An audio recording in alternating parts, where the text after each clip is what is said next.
हिमालय के किसी सरोवर में कभी एक दानव केकड़ा निवास करता था।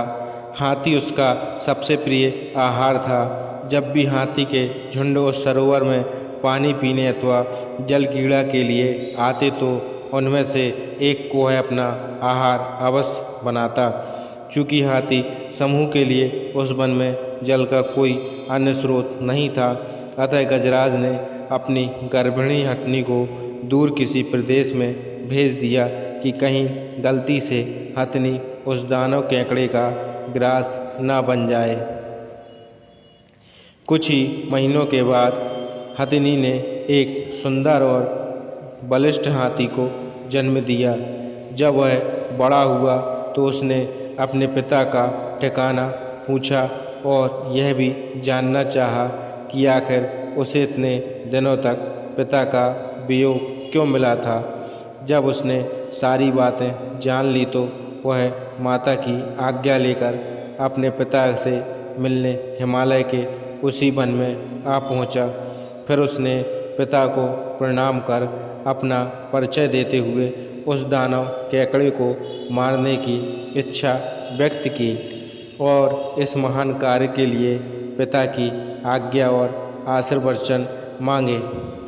पिता ने पहले तो उसकी याचना ठुकरा दी, किंतु बार बार अनुरोध से उसने अपने पुत्र को पराक्रम दिखाने का अवसर दे ही दिया। पुत्र ने अपनी सेना तैयार की और अपने शत्रु की सारी गतिविधियों का पता लगाया। तब उसे यह विदित हुआ कि वह केकड़ा हाथियों का तभी पकड़ता था जब वे सरोवर से लौटने लगते थे और लौटने वालों में भी वह उसी हाथी को पकड़ता जो सबसे अंत में बाहर आते थे।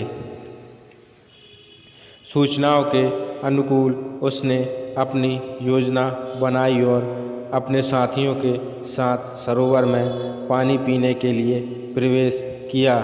उन साथियों में उसकी प्रेयसी भी थी।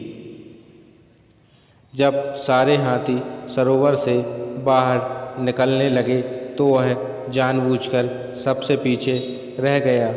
तभी केकड़े ने उचित अवसर पर उसके पिछले पैर को इस प्रकार पकड़ा जैसे कि लोहार लोहे के एक पिंड को अपने चिमटे से पकड़ता है।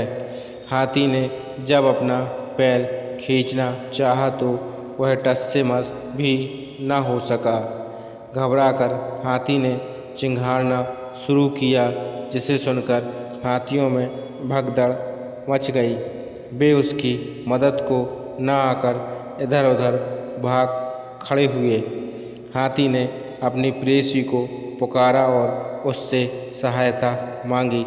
प्रेयसी हाथी को सच्चे दिल से प्यार करती थी।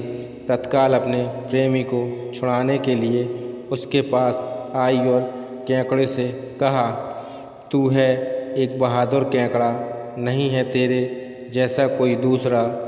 हो वह गंगा या नर्मदा, नहीं है शक्तिशाली तेरे जैसा कोई बंदा। मादा हाथी की प्यार भरी बातों से प्रसन्न हो केकड़े ने अपनी पकड़ ढीली कर दी।